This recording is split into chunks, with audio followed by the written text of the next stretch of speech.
My fiancée cheated with her sick ex, cancelled our wedding, then came back 12 years later. Her name was Celia Moraine. 12 years ago, she was supposed to be my wife. That's what the invitation said. That's what the engraved rings promised. That's what every friend and family member believed when they flew in, booked hotel rooms, and set aside time to celebrate the start of something beautiful. My name is Rowan Hail, and I was ready. I had spent months preparing, finalizing the suit fittings, double-checking the venue reservations, handwriting vows that I rewrote 5 times because none of them seemed to say enough. I had even installed custom lighting at the reception hall to make the photographs warmer, more alive. I wanted it perfect. I needed it to be perfect. But perfection doesn't make people stay. For days before the wedding, my phone rang just after midnight. I was standing in my kitchen, barefoot, eating leftover chicken straight from the pan. The phone lit up with her name, Celia, and I answered immediately. Her voice was trembling, not sobbing, not hysterical, just trembling, like someone caught between truth and something they were trying very hard to believe. She didn't start with hello. She didn't ask how I was. She said, "Rowan, Jackson's sick." Jackson, her ex, the man she swore she'd cut out, the one she promised was a closed chapter. More memory than person. I didn't say anything at first. I thought maybe this was a pre-wedding panic call. Maybe she just needed reassurance. But she kept going, her words tightening like a noose. "He's really bad. I have to be there for him." I blinked, leaning against the counter. "Okay, for how long?" Her pause dragged. She inhaled deeply. "I need you to cancel the wedding." There it was, sharp, deliberate, like she'd rehearsed it. I remember looking down at my hand, still holding the greasy fork from dinner, not even sure I'd heard her right. I said her name again, softer, like maybe that would bring her back into focus. "Celia, what are you talking about?" "I'm not coming back, Rowan. I have to be there. And if you can't accept that, then maybe we shouldn't be together at all." I waited for the part where she'd backtrack. The part where she'd say it was just temporary, that she was confused, that she didn't mean it. But that part never came. "If you don't obey, then stay alone." Obey. That word hit me harder than the rest. Obey, like I was some stubborn child, refusing to understand a lesson she'd already decided for both of us. Obey, like my pain was secondary to her virtue. Obey, like love was a command she could withdraw if I didn't comply. I didn't scream. I didn't throw my phone or beg or cry.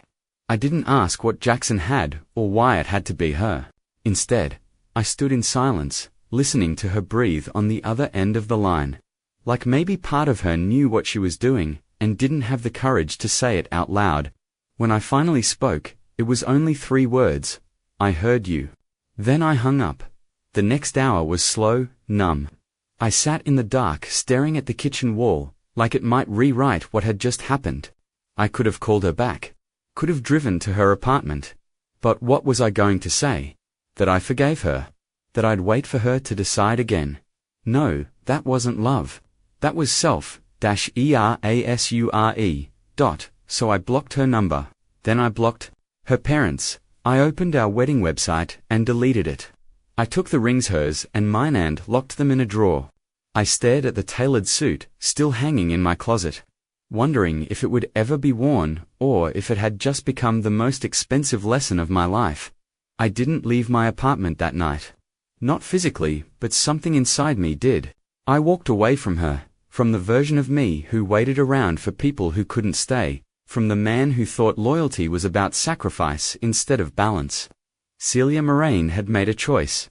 She walked back into someone else's arms, and in doing so, she burned the bridge between us to ash. They say, real love never dies.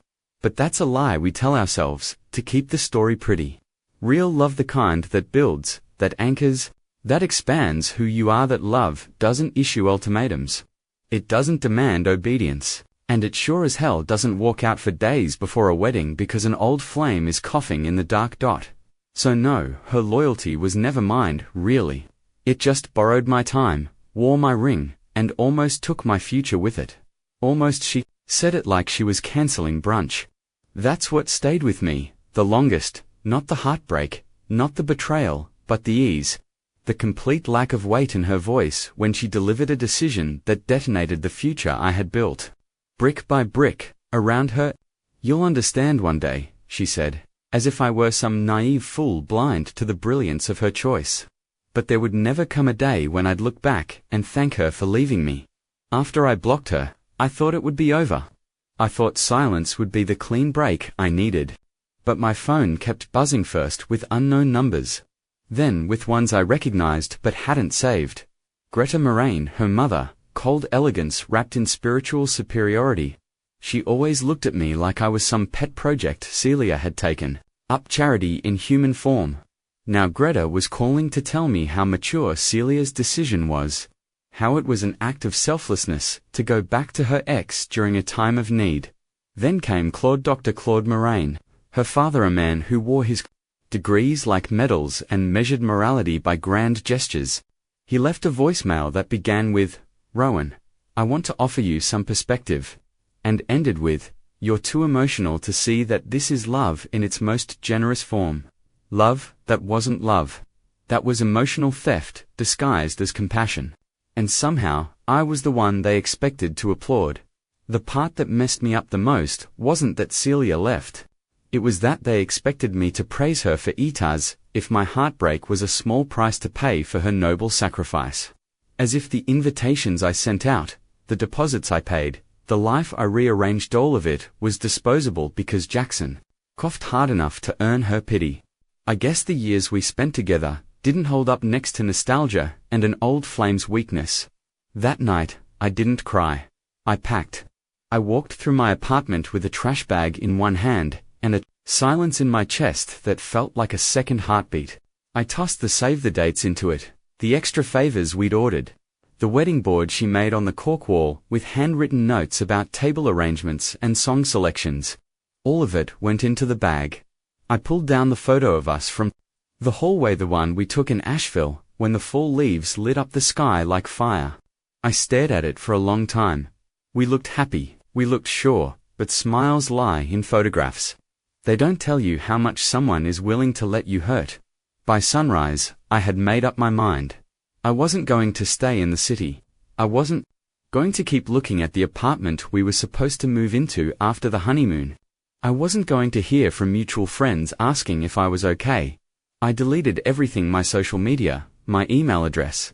I didn't want comfort, I wanted distance, so I took a bag of clothes, my tools, and what little furniture I'd built. Myself, and I left, not forever, but long enough to disappear. I remember standing at the curb, the air thick with morning traffic and the kind of stillness that only exists when your life is completely unstitched. I looked up at the window where I used to wave goodbye to her, where I once stood watching her walk toward me like a promise I'd finally been allowed to keep.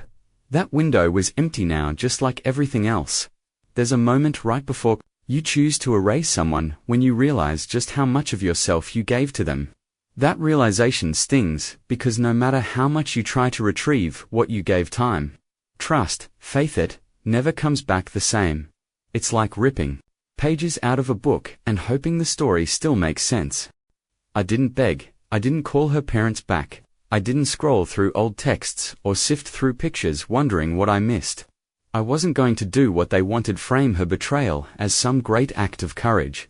I erased them the way they erased me. By the end of that week, I was gone.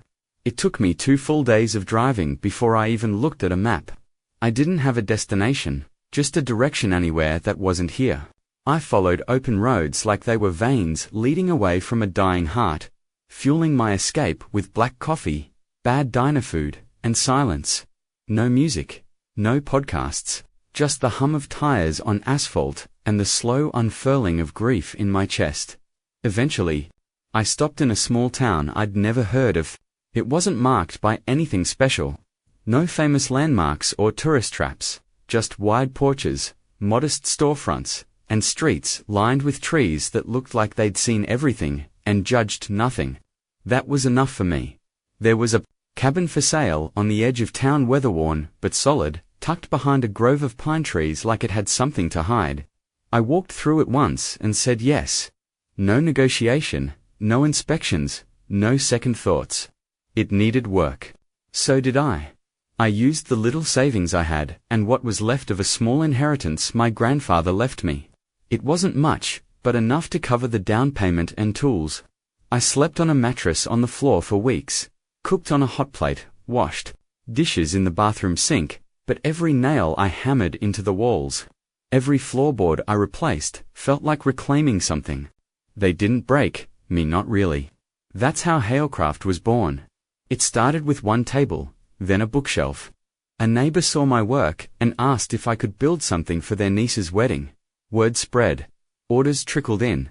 I built a workshop out back and turned my solitude into sawdust, my anger into finish and polish. There was something sacred about it, watching raw wood transform beneath my hands into something strong, useful, beautiful. I stopped keeping track of the days. There were no anniversaries to dread, no birthdays to miss.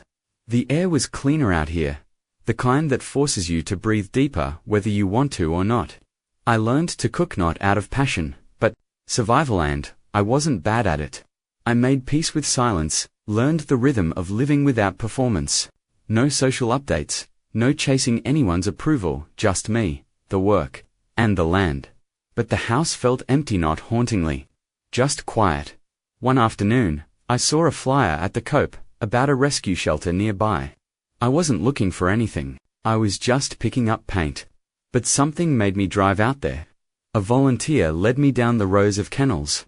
And that's when I saw him, Bishop. Half German Shepherd, half something unidentifiable, lean, weathered, wary. He didn't bark, just stared at me like he already knew my story. I took him home the next day. He didn't destroy anything, didn't beg for attention. He just followed me from room to room, like he understood the space between people better than most humans ever would. From that moment on, I wasn't really alone, not completely. For a while, that was enough. I didn't date, didn't flirt, didn't even consider it, not because I was bitter, but because I didn't want to hand over pieces of myself until I knew what was left. I had to learn how to stand without resentment propping me up. So I waited not for someone to save me, but for someone who wouldn't need saving.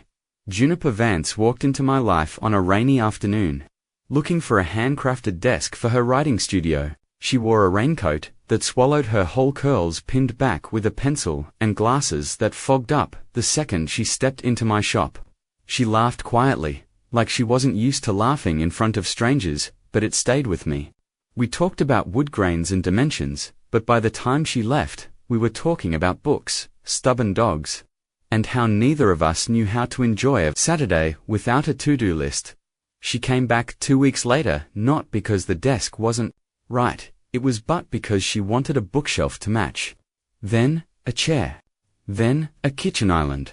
One night, I caught her looking around my shop with that soft sort of wonder people rarely show in adulthood. This place feels like it's been lived in by ghosts who finally learned how to rest, she said. That's when I knew it wasn't dramatic. We didn't tumble into love, we built it the way you build a fire. Gently, patiently, layering warmth until it crackled to life. She never asked about Celia. I never brought her up. There was no shadow in our story, just to people who found light where they didn't expect it. I married Juniper in the backyard under a tree I planted my first year in Pharaoh. We have 2 kids, Nathio and Marin. I still build furniture, she still writes. And Bishop, old and slower now, sleeps near the fireplace most nights. I used to think love had to burn to be real. But Juniper taught me that real love doesn't demand, doesn't threaten, it just stays. And in the staying, it heals. It started with a knock, 3 soft raps, barely audible over the rain tapping at the windows. I was in the kitchen drying dishes while Marin colored at the table, and Theo practiced chords on the piano, fingers stumbling through a piece Juniper had taught him last week. The scent of rosemary chicken filled the house, and I remember thinking for a moment how far I'd come from the noise of the past. Then Juniper's voice cut through from the foyer. "Rowan, you'll want to see this." The way she said it, hesitant, almost apologetic, made my heart pause mid-beat. I wiped my hands on the towel and turned the corner, expecting maybe a neighbor in trouble or a package left in the rain. Instead, I saw the shape of a memory I thought I'd buried. Celia stood on the porch like a ghost, who didn't know she was supposed to stay dead. She was flanked by Greta and Claudilda now, grayer, still wearing their judgments like tailored coats. Behind them, umbrella held over all their heads, was Jackson, the last face I expected, and somehow still the one that made my jaw clench the hardest. No one spoke. The rain filled the silence with its steady percussion against the eaves. I just stood there, barefoot on the hardwood, arms crossed loosely over my chest. Staring through the storm of old wounds coming back to life, they looked as out of place as a bad memory in a peaceful dream. Celia's eyes flicked past me, past the foyer, and widened as she took in the home behind me, my home. Her gaze caught the hallway lined with framed photos. Juniper reading to the kids on the porch.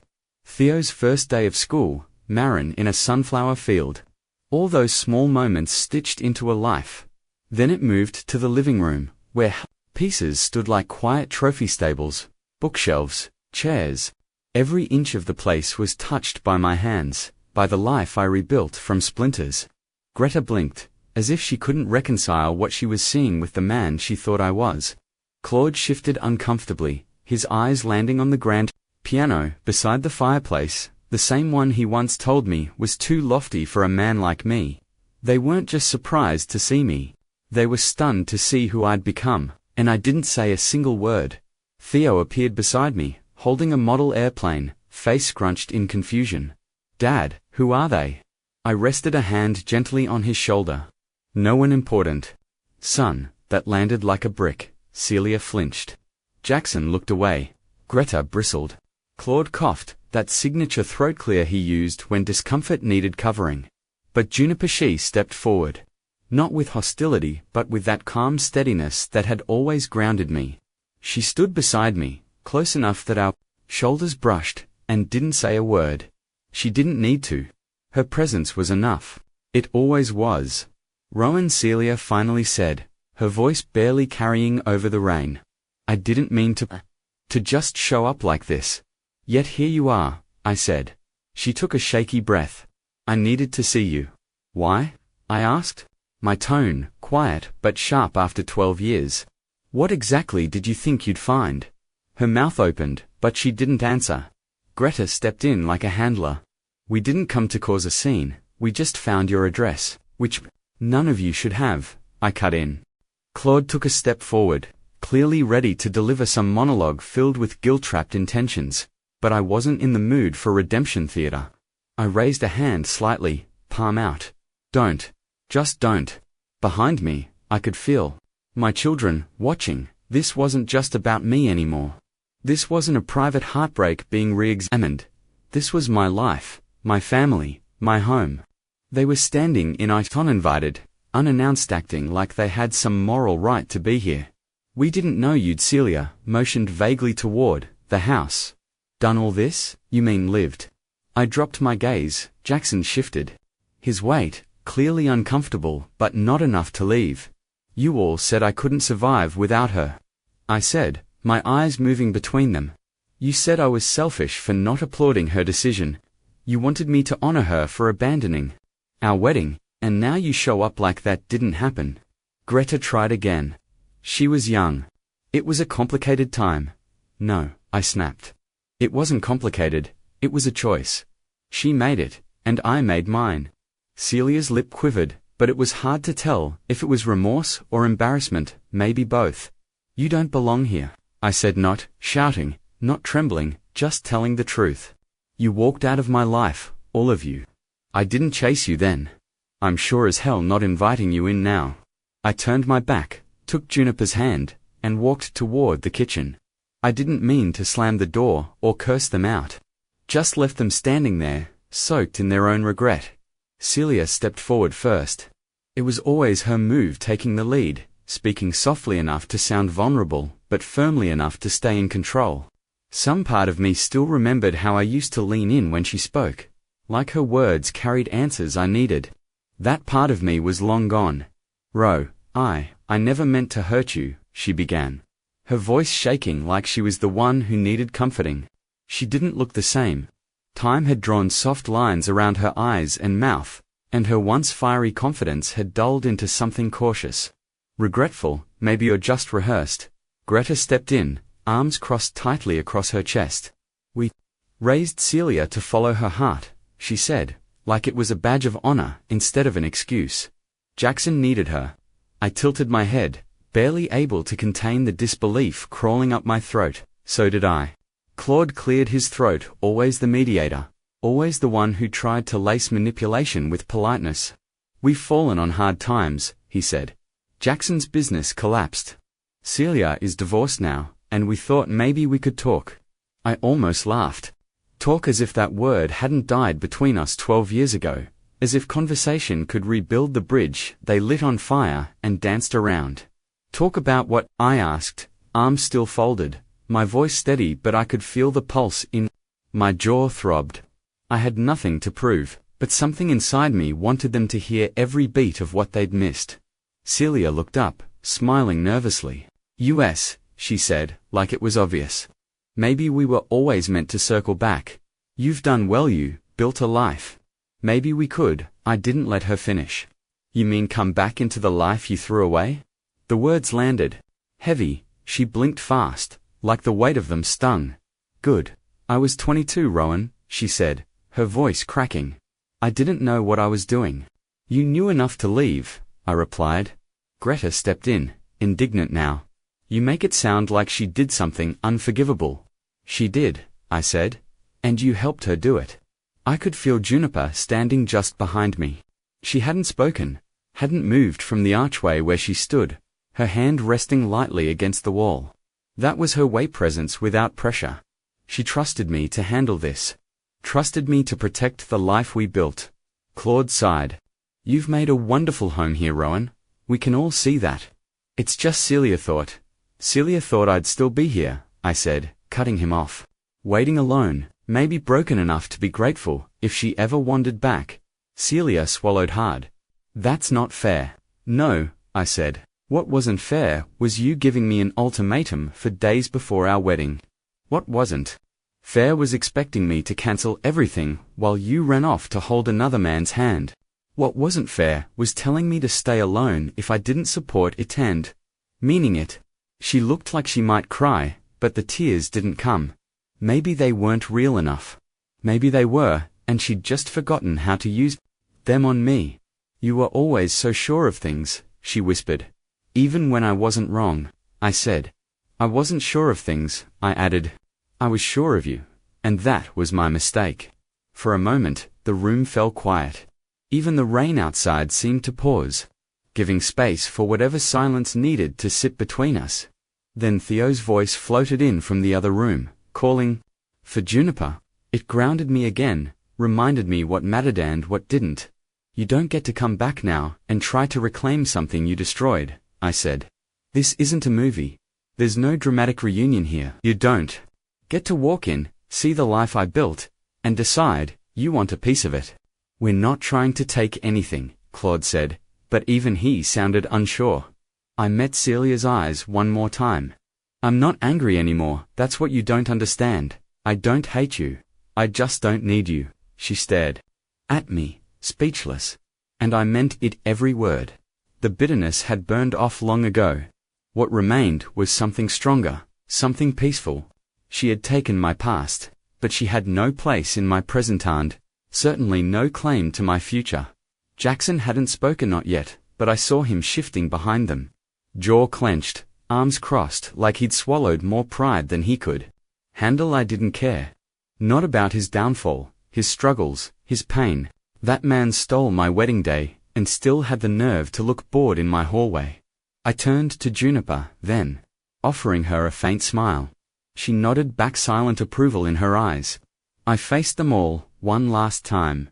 "This conversation is over." Juniper didn't say a word as she stepped beside me. She didn't need to. Her present solid calm was louder than anything Celia or her family had said since showing up. Her hands slid into mine, fingers threading through the calluses, grounding me. Our kids stood in the hallway, barely hidden behind the corner wall. Marin's curls poked out as she peeked around, wide-eyed. Theo held her hand protectively. He Was too young to understand the history standing at our front door, but old enough to know this wasn't just a normal visit. "Who are they, Dad?" he asked, his voice cautious but steady. I looked down at him, then back at the people who once taught me how cruel indifference could be. "No one important," I said. That hit like a knife. Celia blinked hard, visibly stung. Greta straightened, as if she'd been slapped. Claude's brows knitted together in confusion, trying to mask the awkwardness on his face. But Jackson, of course, couldn't keep his mouth shut. He stepped forward, arms crossed, scanning the house like he was still sizing up competition. "You really think you won, don't you?" he said, a bitter laugh coloring his words. "You think this?" He gestured to the walls, "the open layout, the gleaming furniture makes you better than us." I tilted my head slightly, not moving, not rising to the bait. "No," I said. "But it does mean I survived without begging you to stay alive." His jaw twitched. That was the kind of line that doesn't land immediately. It sinks in slowly, eats at the ribs. He opened his mouth to respond, then shut it. Smart move. Greta's eyes swept over the hallway, pausing on the family portraits, one of me holding newborn Marin, another of Juniper, reading to Theo by the fireplace. Photos of vacations, first school days, birthdays, lazy afternoons, the snapshots of a life they never expected me to have. The kind of life they told me I wouldn't achieve without Celia. "Your children are beautiful," she said eventually. Like offering a compliment could smooth over the crater they'd left. I nodded once. "Slow, they are. They look like a happy family," Claude added, trying to be diplomatic, as though civility could rewrite history. "They are one." "Juniper," I said suddenly, my voice low but sure, "they have one." Celia's eyes moved slowly over the living room. My work was everywhere: handcrafted tables, custom shelving, the rocking chair I built for Marin the week she was born, the signature Hailcraft stamp etched into each piece. She reached out, like she might touch one of the side tables, but thought better of it. Her hand hovered, then fell. "You really moved on," she whispered, as if she still didn't believe it evidence while standing in the evidence.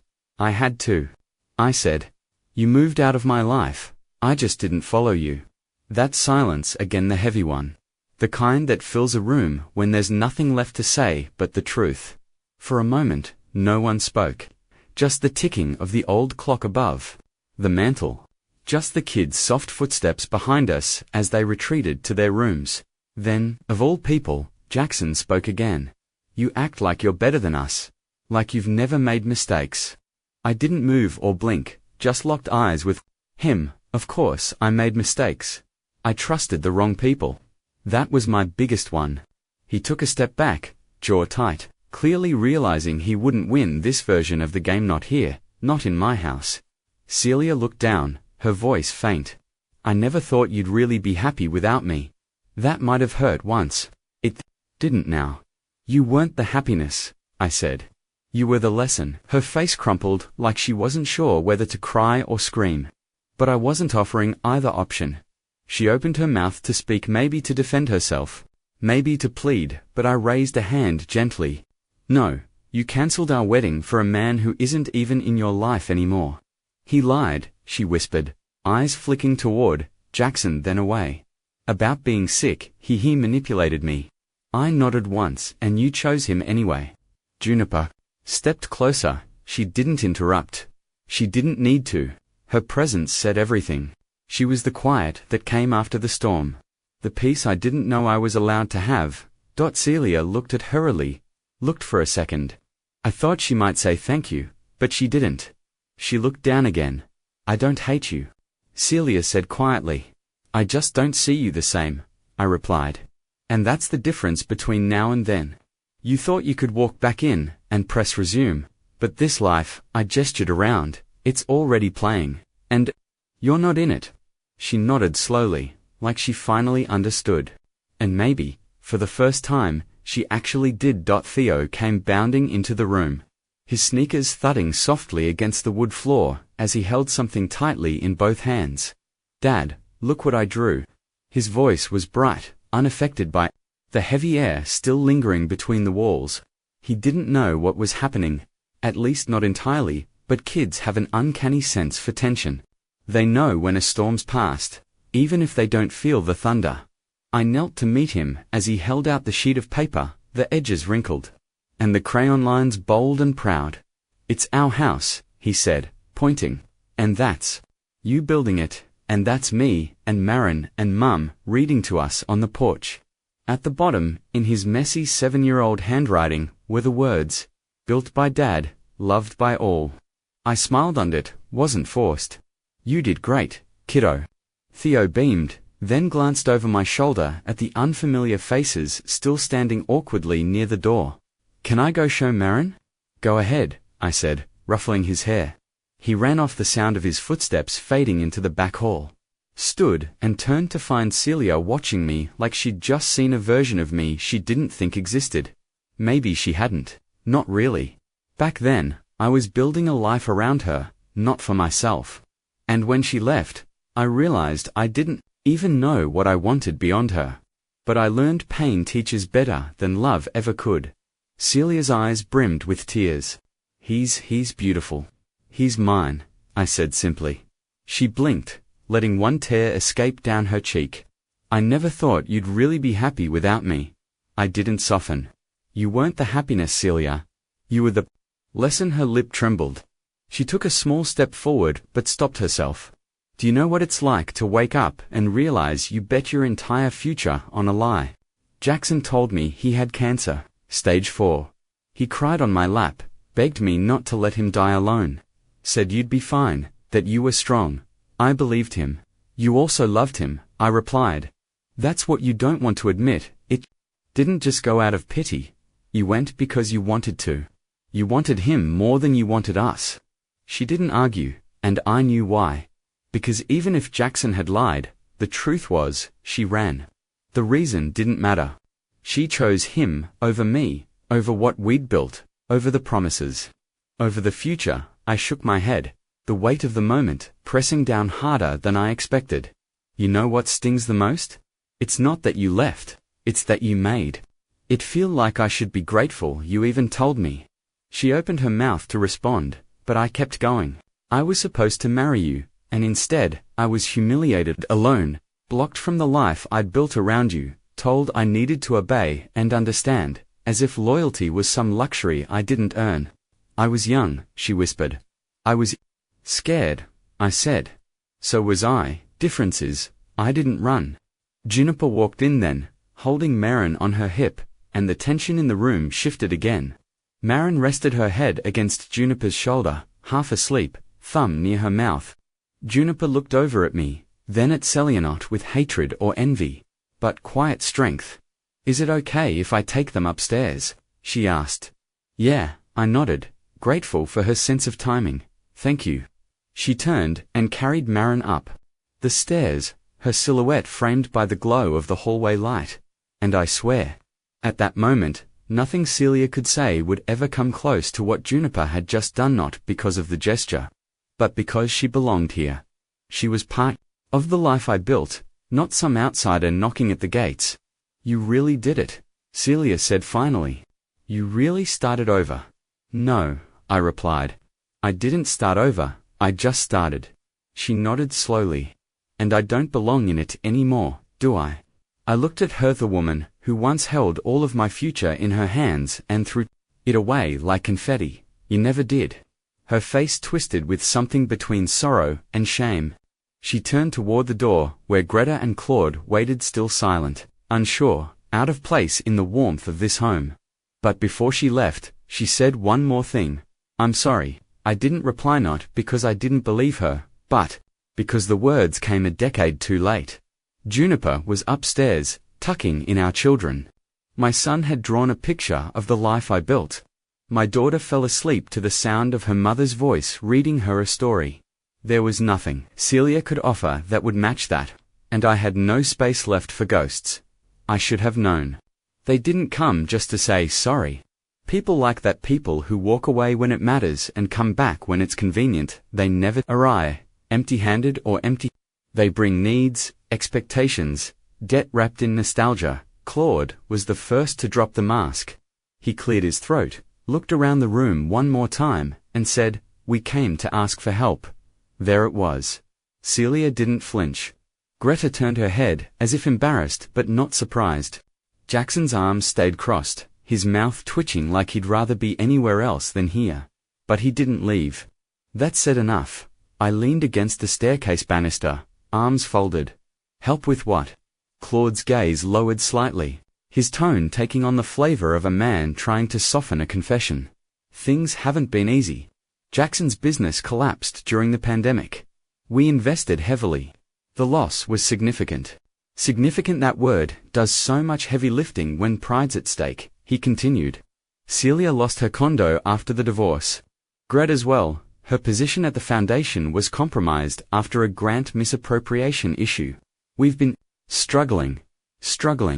The same family that once looked down their noses at me, called my career quaint, and told me I wasn't stable enough for Celia, was now standing in my home where every plank and nail had been placed by my own two hands, telling me they needed help. I raised an eyebrow.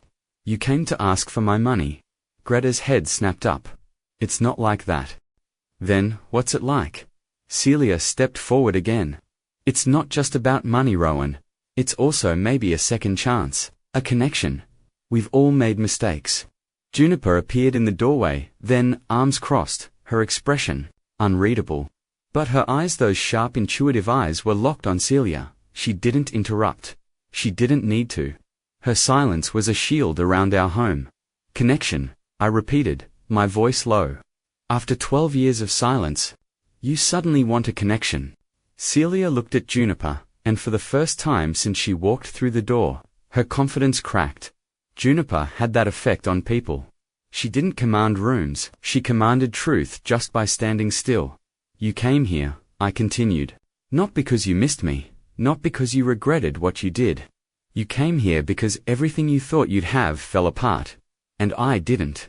Claude took a step closer. You're successful, Rowan, it's obvious. And despite everything, we're still family in a way. I laughed just once. Sharp. Family. You cut me off the moment I stopped serving your story.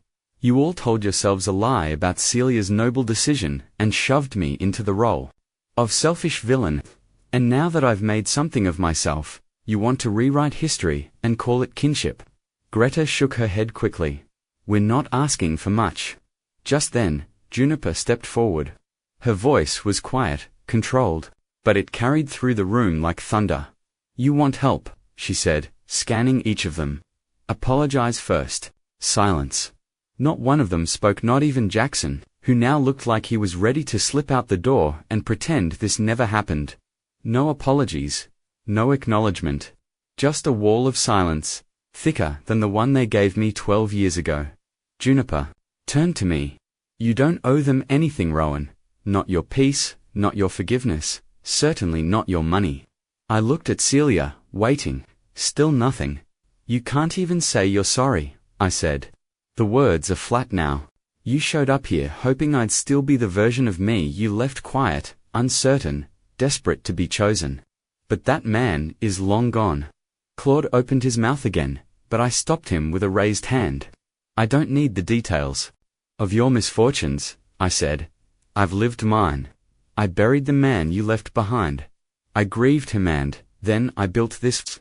I motioned to the house, to Juniper, to the life still breathing behind every door in this home.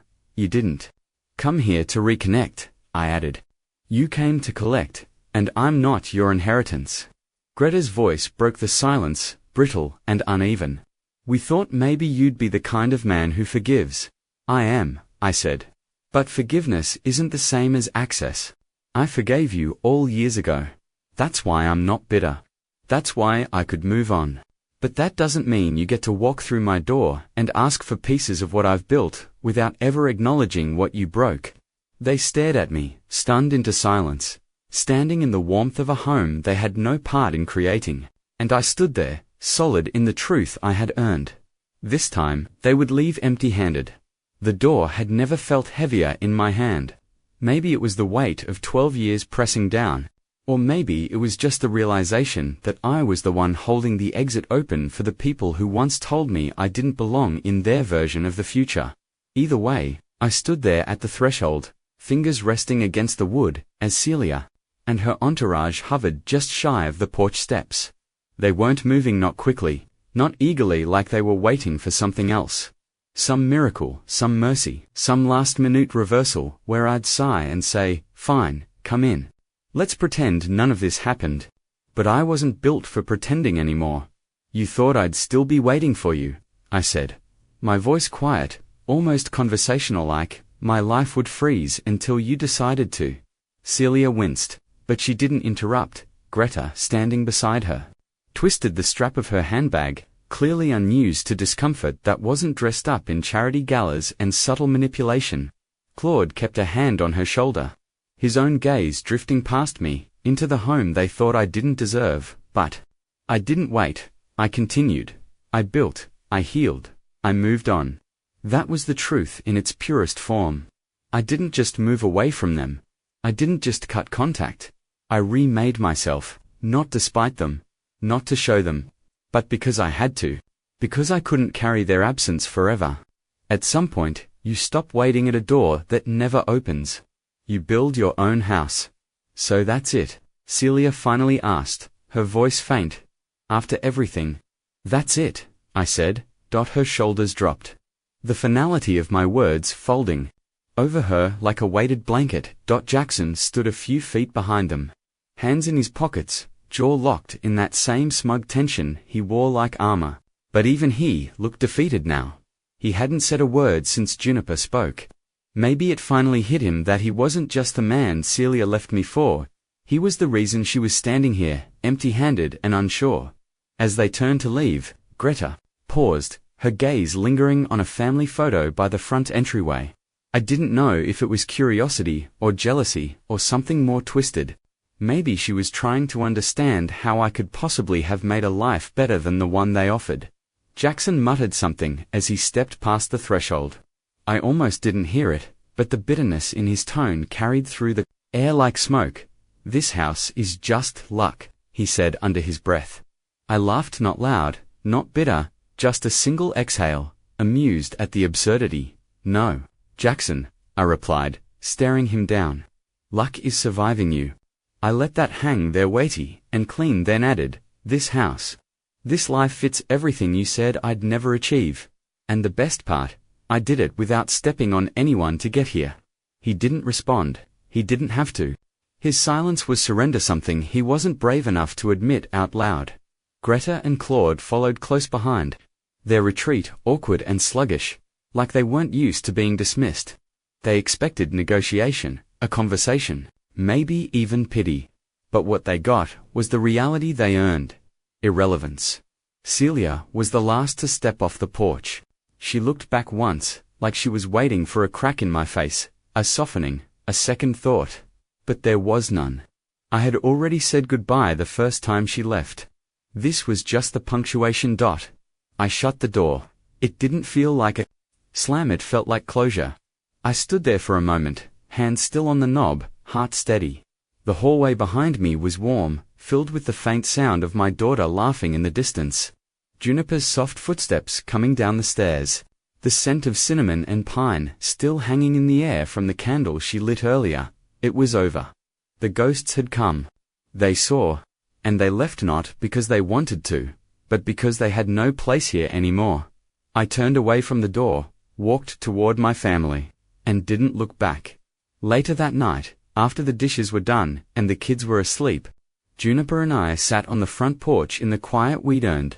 The rain had passed, leaving the air crisp and fragrant, like the sky itself had been scrubbed clean.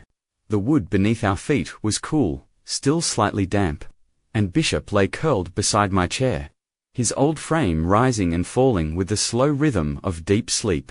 Juniper handed me a mug of tea and sat beside me without a word. That was her way. She never pressed.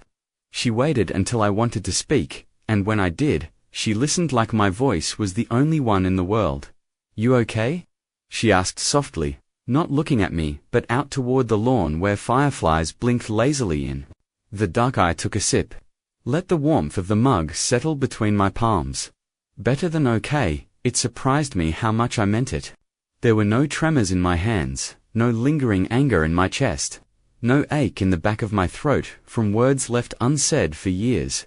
I thought closure would come with confrontation, some grand moment of reckoning where I'd finally get the apology I deserved. But it hadn't, and yet I felt lighter than I ever had. They really thought they could walk back in, I said, shaking my head. She glanced at me, her expression unreadable but calm. Ghosts always do. They don't knock because they think they still have a key. I smiled faintly at that. Not anymore. From inside the house, faint laughter trickled out. Theo was whispering to Marin, probably making her giggle when she was supposed to be sleeping. Their joy was unrushed, honest, untouched by the bitterness that once defined my world. And it struck me not for the first time how lucky I was. Not because of fate, but because I didn't stop walking when the road turned cold. Do you ever regret it? I asked, surprising myself with the question. Coming here, this life, us. She turned fully now, her face soft in the amber glow spilling from the porchlight. No, she said. Because this life, it's the one we made on purpose, not the one we settled for. I looked at her then. Really looked at the woman who had stitched herself so gently into my broken places. Who had never asked to be a savior but became the reason. I no longer needed one. She had walked into my shop for a desk and built a home instead. You saved me, I said. Not needing her to say it back, but she did anyway. And you let yourself be saved. That's the part no one ever talks about. We sat in silence for a while after that, watching our children's shadows dance behind their bedroom curtains. The house glowing like a heartbeat behind us. The place was more than wood and nails. It was memories carved into every corner. It was safety. It was ours. Sometimes, ghosts return. Sometimes they dress up as remorse or nostalgia or a desperation, but they only haunt if you invite them in. And I didn't. I never would. The truth is, I didn't just move on from Celia. I moved into the life. I was meant for a life where love didn't ask for sacrifices that only went one way. A life that wasn't defined by what I'd lost, but by what I dared to build. Juniper reached over and rested her hand on mine. They'll try again, you know? Maybe not soon, maybe not ever. But people like that, they always come back when they think you're alone. I won't be, I said. Not anymore. We stayed out there until the air turned colder and the moon climbed higher. When we finally stood to head inside, Bishop groaned and stretched, then followed us up the steps, like the guardian he'd always been. Inside, the house smelled like warm blankets and childhood toys scattered in the living room. Art projects, still taped crookedly on the fridge, the low hum of the baby monitor catching Marin's even breathing. I paused at the threshold, taking it all in. This was mine not because I owned it, not because I paid for it or signed the deed, but because I built it with intention. Day by day, nail by nail, choice by choice, and I built it with someone who never once made me question my worth. The photo frames on the wall didn't hold reminders of pain. They held victories of mornings started together, of birthdays celebrated with messy cakes and loud songs, of moments that didn't need to be perfect to be permanent. I looked over at Juniper, already flipping through a book on the couch, her legs curled beneath her, hair falling over one shoulder. She didn't look up, but she smiled when she felt my gaze. I'm home, I said. You always were, she replied, and she was right. I didn't need revenge. I didn't need to be proven right. I didn't need anything from the people who walked out of my life, because what I had now, what I chose, what I nurtured, what I protected, that was enough.